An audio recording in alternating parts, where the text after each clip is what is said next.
Yo, what's going on, guys? Welcome back to a brand new video. Thank you guys so much for tuning in. I really do appreciate it. The New York Knicks just finished up taking care of business versus the Toronto Raptors, the final score being 145 to 101. And yes, you heard that correctly. The New York Knicks won by 44 points in this basketball game, as it was just an absolute massacre. But I do understand the Raptors were missing a lot of players. But with this win, the New York Knicks improved to 44 and 28 on the season. As before I get into this analysis, I do want to send prayers out to RJ Barrett's family, as his brother passed away, Nathan Barrett. So I do want to send condolences and prayers out to his family. I couldn't imagine losing a loved one, especially at that young of an age. I mean to say at that young of an age, because I've experienced losing a young one, but just someone that's your brother and younger than you, just like way too freaking young. It's honestly just heartbreaking, gut-wrenching, and there's a human element to this game. Basketball's a privilege at the end of the day. You put family first. You do.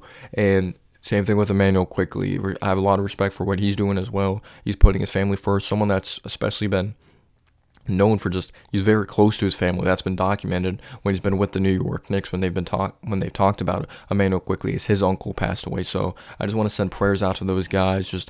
It's a tough time, but they have positive spirits. I feel like constantly. That's the type of personalities I took away from them when they were with the New York Knicks, even though I don't know them personally. But I know they're going to pull through because they're definitely tough guys, and I wish them the best of luck moving forward when it comes to their mental and physical health with the Toronto Raptors and just overall human beings, even at home with their families or alone.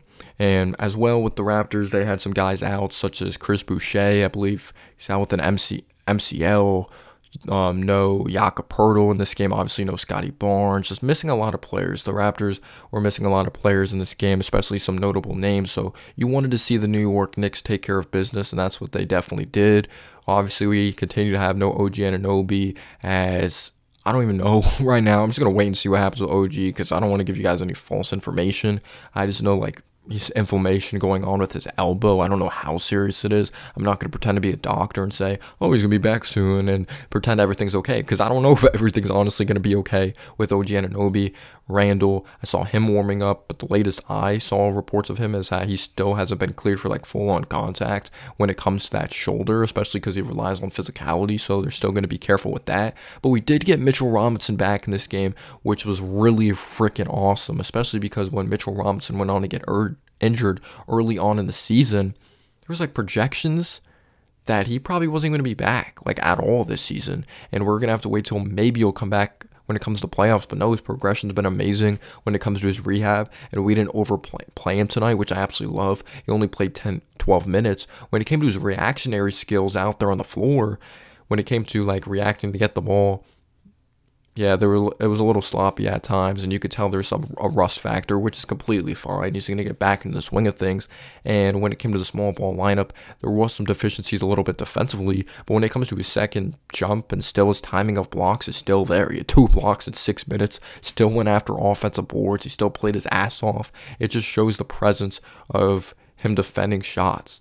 Like, literally, someone was attempting a shot in the mid-range area. It might have been Garrett Temple, and then he forced the shot, like the miss, so bad that it just hit the backboard. Because when you have those long arms contesting you, it's going to be hard to get those shots off. And Precious Achiuwa showcased that as well. Grady Dick was getting buckets throughout this game, but when Grady Dick went to take a left-wing 3-ball, Precious Achiuwa swatted that shit right in his face. So I really loved the defensive presence. There was some tough contests at the rim, which I really liked. Grady Dick tried doing a reverse, kind of forced it, which he ended up like getting blocked underneath the rim because our presence was so great defensively with our bigs utilizing their long arms. But let's just dive deep into this game. So it's awesome Mitch is back. Let's get OG back. Let's get Randall back, just ready for playoff time. But I need them at least back the last 5 games of the season. Like, we need that, because there's still a chemistry factor. There's still a rust factor, especially for Randall, who hasn't been very successful in the playoffs. I understand he was hurt last year, but I'm not going to dive fully deep into that. But when you look at this game, the New York Knicks were just in full control for 48 minutes, and I really mean that. They were in full control from start to finish. This was just an absolute bloodbath, but that's what you expect, especially from a Raptors team, that there's personnel out there that isn't used to playing together, being in the right spots at the right time. Like Kelly Olynyk, he got some buckets throughout this game. You know, he was like toying with Hartenstein at some points. I'm not gonna lie when it came to the paint, but they couldn't get stops defensively, and there wasn't like any consistent factor you could say offensively or anyone consistently stepping up besides Grady Dick and Kelly Olynyk sometimes. And I want to send prayers to Abaji. He went on to get hurt in this game. Someone who's a switchable defender, a good 3-point shooter. They really missed him in this game. Just McBride looked to make a play on the ball. We're gonna be talking about McBride.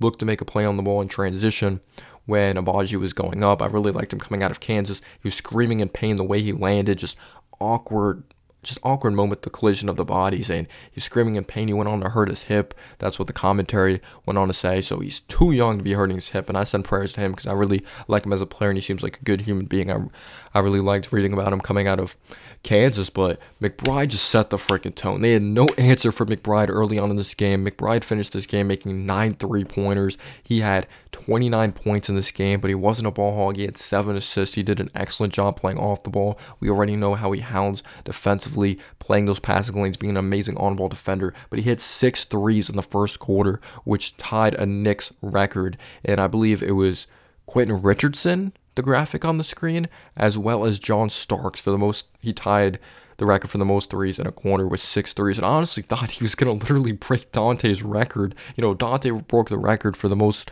threes in a game by New York Knicks with 11, and he was definitely on pace for that. He went on to hit 9, which is still very impressive. I've just loved the progression from McBride throughout his young NBA career so far. There's moments like throughout his career, even though he didn't get consistent minutes, like really consistent minutes until this season, that I'm like, maybe his jumper's a little clunky, maybe it's a confidence factor, because I really liked McBride coming out, but I'm like, maybe it's just like a different confidence factor when it comes to the G League, and maybe he's not ready for the length and just the contest yet when it comes to the timing of his jumper. Is it quick enough yet? And that type of thing. But he's been putting in the work. He's honestly been putting in the work, and you just love to see it. I understand we're playing a Raptors team that isn't very good, but it's just getting to the point. You just can't leave this dude open from 3, and I just absolutely love to see it. So he was scorching it from beyond the arc. Just everyone had an input on this game. Josh Hart had 10 rebounds. He only had 7 points, but he was also orchestrating the offense in transition. Just very unselfish plays. Jalen Brunson in transition could have went up with it, but he recognized Josh Hart at an angle at the basket, but the Raptors did a really good job cutting it off last second, and then Josh Hart made the extra pass to find Brunson in the corner. Just a really good job moving without the basketball. And it's so funny because we're going to talk about McBride, how he was lighting it up from the outside, hit a nice mid-range jumper as well when it came to entering halftime, which gave us 80 points at half. Just the score at halftime was just a massacre. What was it, 80 to 50 something? It was just absolutely insane that we went on to score 80 points. They just honestly couldn't get any stops at all, and our shot making was just at another level. But yeah, we could talk about McBride, but Brunson, a quiet 26 points, 7 assists on 11 and 19 shooting. Only went to the free throw line 2 times, made 2 of them. That just shows the professional shot making of Brunson. He was kind of struggling with the shot from 3 early, but from mid range, he just couldn't be stopped at all. Just isolation, just too experienced for Grady Dick. He was just taking his time. He was extremely poised, getting into his mid-range pull-ups. They tried blitzing him on this one play, like Gary Trent Jr. did play in this game. He hit some threes early, but he wasn't crazy consistent throughout this game as well, you could say. But they tried blitzing him on this one play with Grady Dick, and I believe it was Gary Trent Jr., but it didn't matter. Somehow Brunson was able to get out of it and have a 3-point play. He was finishing through contact. I just love the game. Love the way he read the game tonight.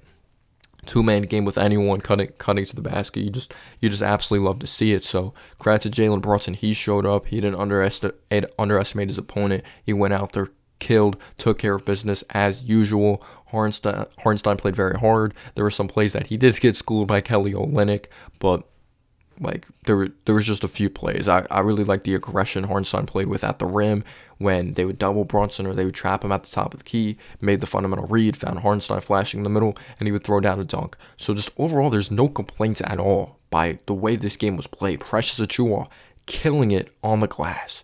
And he was just in the right spot at the right time. We would have a miss. He would land right into his hands. Let me just throw it down. It was just one of those nights for the New York Knicks. Just a whole other level of comfortability for everyone out there on the floor because we were playing a lot of guys that are inexperienced out there on the floor. But yeah, Precious Achiuwa went on to dominate, finished very well in the paint, second chance opportunities, defensive glass as well. And it was just such a bloodbath to the point that Tibbs does something we might need a drug test him for. We might need to test him for PEDs. Fourth quarter, Brunson's not out there. We're up 1,000,000 points. Brunson's not out there. What the fuck? What's going on? What's going on? Shake Milton actually checked this game with 10 minutes left in the fourth quarter. You could say, like, everyone else's minutes were under 40 minutes, and I was, like, completely fine with everyone's minutes. McBride got 40, of course, but we did go on to check him out when there's 3 minutes left. I would have just left him in at that point. What, 3 more minutes to try to break Dante's record at that point, but he had it going from 3. We're competing hard defensively. There was some lapses, but just the way we were scoring the ball offensively, the way we were shooting the rock, they just literally had no match. Dante DiVincenzo splashing it from the outside.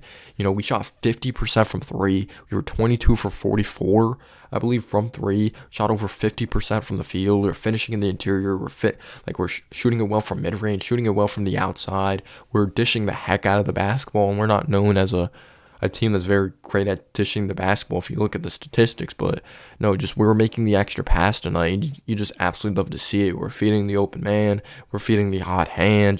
There's just no complaints. When you look at the box score, like Bogdanovich had it going in this game as well. He couldn't miss. Bogdanovich 4 or 5 from 3, 7 of 11 from the field, 18 points. You love seeing that. Even Diakite checked in the game, who was a rookie with Milwaukee a few years ago. But Mitchell Robinson, in 12 minutes, he had 8 points, 2 rebounds. He had 2 blocks. He had a few turnovers, kind of fumbled the ball, like I said. Just a little bit of a rust factor when it came to just awareness and just maybe hand-eye coordination, trying to get back into the groove of things. But Daquan Jeffries checking the game. Shake Milton had 7 points in 10 minutes, showing he is a bucket getter. Shake Milton is truly a bucket getter. So he got an opportunity when he was out there on the floor. But I'm looking at Josh Hart. He had 10 rebounds, 6 rebounds. Or no, he had 10 assists, 6 rebounds. Maybe I said 10 rebounds earlier. He had 10 freaking assists. Like, he was dishing the heck out of the basketball. Very unselfish, 7 points. Yeah, Brunson, quiet 26. Like, just easily scoring the basketball quietly. Isaiah Hartenstein at 15 points. Didn't rebound at a very high level, but he did only play 19 minutes. So I like the minute distribution there. But he played with an aggressiveness, played with just so much force, which I loved. But the Raptors, yeah, Kelly Olynyk had 13. Gary Trent Jr. had 18, but it wasn't enough. Especially he scored, like he had 11 field goal attempts, and actually only 2 of them were from 3, which is kind of weird for someone that's really relies on the 3 ball, but he could shoot the mid-range as well. But he had 6 assists. Abaji got hurt 5 minutes in. Prayers to him. You also have Freeman Liberty. He actually had some solid moments. He has some length, a little wiggle to his game a little bit. He had 14 points, played some tough defense at times. But yeah, Grady Dick, he shot it very well. I got to give credit to him. He was 10 for 18, 3 6 from 3, 23 points. He's an encouraging player. McDaniels, he has some length and athleticism, 16 minutes. But yeah, besides that, like Bruce Brown, we know he's a jack of all trades. He does a little bit of everything type of player. Garrett Temple, 15 points for the veteran. He's been in the league for a good amount of time. Jordan Nwora, but the Knicks were just in full control. The Knicks were just in full control when it came to everything. It felt the boards, dishing the basketball, scoring the paint, scoring from mid-range, scoring from 3. Just like everyone had it going. The bench, the starters. Tibbs was freaking on. I don't even know what he was on tonight. Like, he was actually benching guys in the fourth quarter, went up 1,000,000 points. I guess you have to be up by 44 points, or you have to be up by 40 to get checked out of the game for some rest. But good win by the New York Knicks. Took care of business. We're the 3rd seed. Let me know down below your thoughts. Peace out, y'all.